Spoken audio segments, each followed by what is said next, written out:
What's going on YouTube? My name is FG3000. I'm back in the place to be and welcome to Valor Guard Tactics, a brand new tactics-based hero collector RPG brought to you by Gravity, the same exact Gravity that brought you Ragnarok Online. So this game has some mighty big shoes to fill, so let's see what they came up with. Now you guys know what I always say when I cover hero collectors. A hero collector can really only be as fun as the heroes that you can collect, and as you guys can see, this game went with more of like a cartoony, cutesy art style, and that's not necessarily a bad thing. However, and I hate to use like the current year argument, but it's 2018, ladies and gentlemen. Give us some high definition textures when it comes to our character models. Like the characters themselves, I'm okay with. The detail's good, the character design's good, but they just look a little like washed out, a little low definition, a little last gen.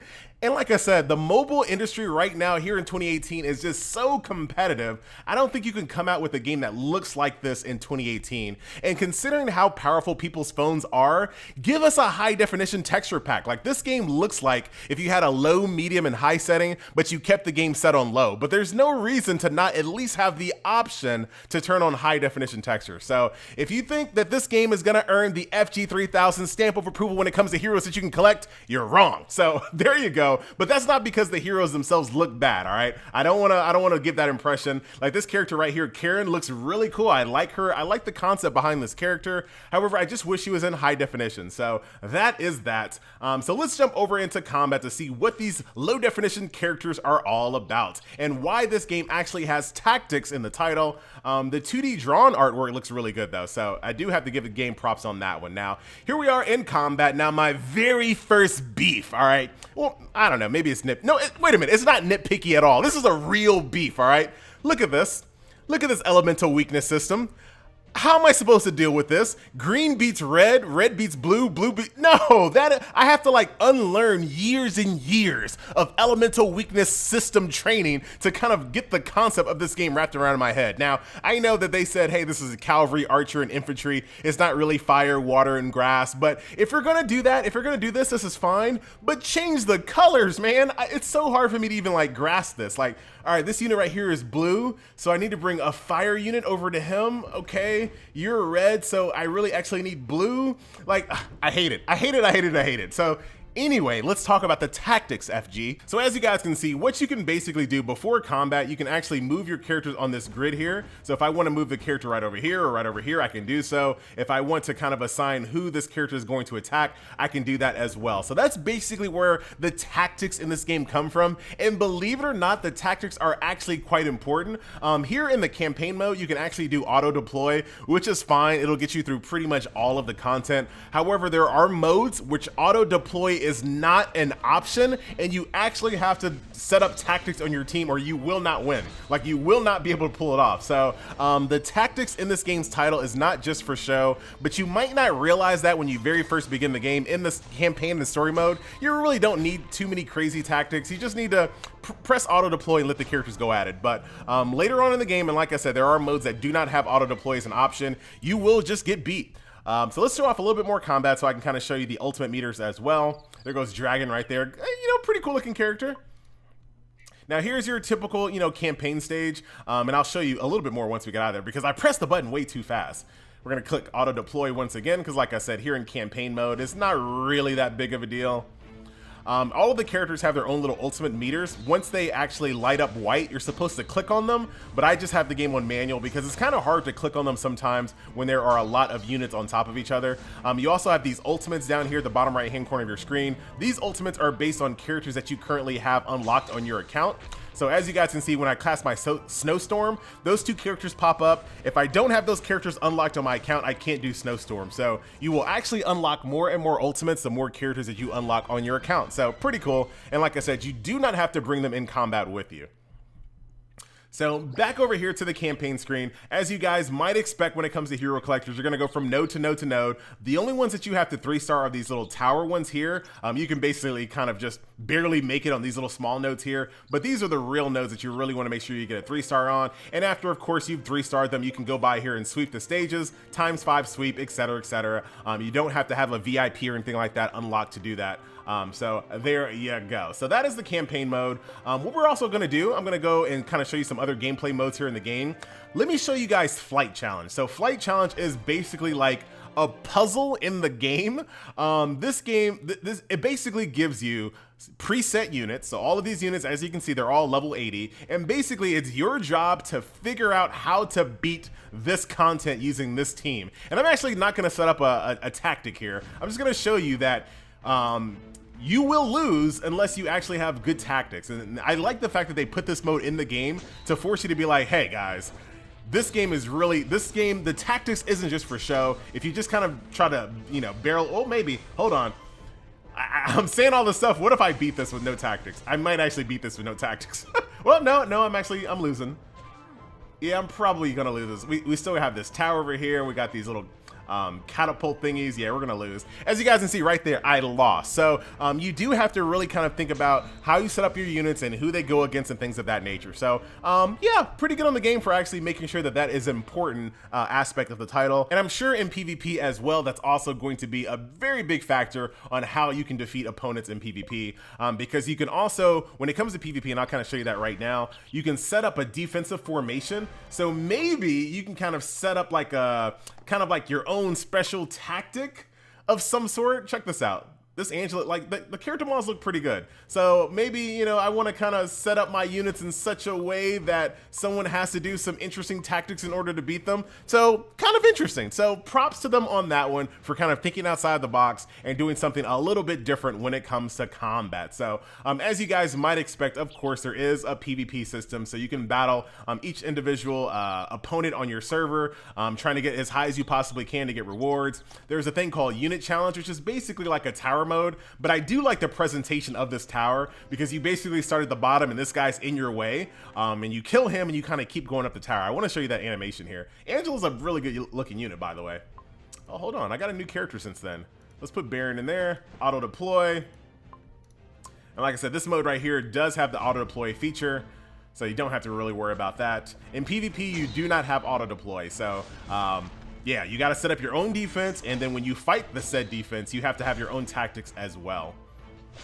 Let's go ahead and summon this big rock golem. What the heck is that, FG? Summon my little sandstorm. And there you go. GG. Down they go. Little chocobos. Are they allowed to use chocobos? Is like the actual design of a chocobo, is that like, you know, trademarked of some sort? I don't know. Probably not. Probably not. And then now that I defeated that opponent, I get to kind of run up this tower. So I like the presentation of the tower mode here. They didn't have to, you know, kind of do that, but I'm glad they did the little extra step here to kind of show that you're actually moving up a tower as opposed to just clicking each individual like little node screen as most games do. So that is that. So I showed off the flight challenge. We showed off unit challenge. We kind of showed off the arena here. The only thing that I don't have unlocked in the game are just two different things here. Marching unit, which I'm just going to guess that this is kind of like a deploy feature where you send your units off on marching orders. They come back in a couple of hours and they come back with goodies. I'm totally guessing on that, but I feel like I'm right. Guilds open up at level 25, and then the very last mode that I don't have unlocked right now is called Lost Treasure, and I'm not gonna guess what that is. So last but not least, as far as the gacha in this game, it actually does something pretty interesting. So what you can do is click on the gacha, and basically the game shows you what you could get. And I have the option on whether I want to buy this or not. So I haven't used any gems yet, but I can see what the gacha had for me. And I'm like, you know what? I don't want that. I don't want to buy it. So I can actually go and do it again. And you know, like, oh, all right, I really want this. This is what I really want. I don't have the gems for it, but I can click buy, and I have basically 3 hours to come back to this gacha roll and actually buy that one with gems. So I've never actually seen a game do that before. That's actually pretty cool. You can basically re-roll your gacha rolls 5 times per day. So every single time you kind of go in here and you're looking for the perfect gacha roll, you can look at it, decide whether you want to use it or not, and then buy it when you're done. So pretty pro-consumer little method there. I'm not mad at that. Now, since the game just came out, as you might expect, there's all kinds of login reward bonuses, 7-day logins, all those types of things. So you got your daily attendance, you got a level up bonus here. So as you get to level 35, you're gonna get this guy right here, Baron. Tomorrow's login, you will get an epic hero, and you actually get to choose it. So there you go there. Of course, you have your very first top up, you know, reward, a weekly purchase. Like show off this $89 right off the top. All right. And of course, you know, pretty much all the things that you would expect. And you also get a legendary healer just for logging in for 7 days as well. So A lot of things going on here. The last thing I want to kind of show you here is the ultimate system in the, oh, actually there's a couple more things. We're not done with this video just yet. Here is the ultimate system, as I was talking about a little bit earlier. So as you unlock these specific characters, you will get these ultimates that are tied to the character. So this casts an AoE wild power, which gives you attack and speed and movement, all kinds of good stuff, but you cannot get this ultimate until you actually have these characters unlocked on your account. So once I get Selena here, Salinas, then I will actually be able to unlock this ultimate, and then I can use them on any party that I want. Same thing with Holy Light here, Devil's Yoke, Bomberman, that's kind of cool. This is a cool looking character right here. Madeline, got this little wolf guy here. Like, I definitely like the 2D drawn artwork. They did a really good job. I just wish they would just give us a high definition texture pack. Fizzer, that's pretty cool. Show off a few more heroes since we're here. There goes Angela, that little harpy chick that I really like. There's Valkyrie there, Dina. Let's see what else we got here. I don't know what happened to the music. She looks really cool. I like that. So there's a little bit of steampunk here as well. And all these little steampunk characters are tied to robot troops here with their own little ultimates. So I like the fact that they're all nice and themed as well. Shadow of the Desert. So you have some desert-based heroes here. Kind of cool. Not mad at that.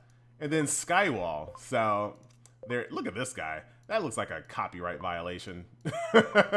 And there it is, Geralt, who looks very cool. So those are the characters that are currently in the game. The last thing that I want to show you here is kind of the flow of upgrading your character here. So pretty straightforward. You have this currency right up here that can upgrade your character. So just by getting this currency here, you can level up any character you want. So if you get a brand new character and you want to level them up, you can do so quite easily. As far as evolving, of course, you need to have this currency right over here, which you can get from stages. So you can evolve characters actually quite easy. So you don't have to worry about getting dupes or anything like that. So now I need to get 1250 of this. Now, of course, epic characters take a little bit more currency than like base characters. So like, for example, no, actually I lied. They take the same exact amount. So I don't know why you would try to evolve these low level characters. You might as well just go for these epic ones here. So all I need to do is get 1250 of these, and I can evolve him up to 3 stars as well, upgrade him as well with this currency here. As far as the, and this is kind of the affinity system as well. So you can kind of see which characters he has connections with, which allow him to have even more buffs. Here's your equipment system. So the game does have a pretty basic quality of life where you can just equip all. However, the game is lacking one quality of life feature that I feel like all hero collectors have, and the ability to basically find out where this drops. So I need 2 of these, but normally you can just click on it and it tells you exactly where it drops. But in this game, it does not do that. So that's a little annoying, but I don't feel like it's a deal breaker. And let's get out of this little stone tutorial here. All right, fine. But it's not that big of a deal breaker, believe it or not, because this game has one of my favorite systems when it comes to drops in almost any hero collector. Not enough hero collectors do this. So as you guys can see right here, this drops armor. This one right here drops boots. This one right here drops helmet. This one right here drops weapons. Guess what? The final stage drops all of them. So if you're really lazy and you just want to get a mix of a little bit of everything, all you got to do is sweep the final stage. So very, very good. I wish more games would do that. That way, you know, even though you can't directly click to it from your equipment, at least you know if you go to the final node in each stage, you'll be able to get a grab bag of all of the different equipment that can drop for those characters. So I like it. I like it. So that will do it here in Valor Guard Tactics. As far as my overall impression of the title, it's a well done game. It's just, there's just so much competition on mobile right now, and just being, you know, just being like average is just not enough anymore. And I think this game is going to really be lost in the shuffle when it comes to all of the other hero collectors out there, especially with a name like Valor Guard Tactics. It sounds generic. It doesn't sound like it's tied to, you know, and I'm not saying that Gravity needs to always make Ragnarok games, but this game is really going to get lost in all of the mobile titles that have similar sounding names that look like this and kind of look generic and have low resolution textures. It's going to get lost in the sauce. So, I'm not going to be partaking in this game any longer, unfortunately. All right. One last heal for it. I'm actually getting defeated pretty hardcore on this little boss thing. I got to go back and level up. I got destroyed in this one. All right, well, let's get out of this. Let's get out of here. Nobody needs to see that. Anyway, guys, once again, my name is FG3000, and thank you so much for watching, and I will see you guys in the next video. Later.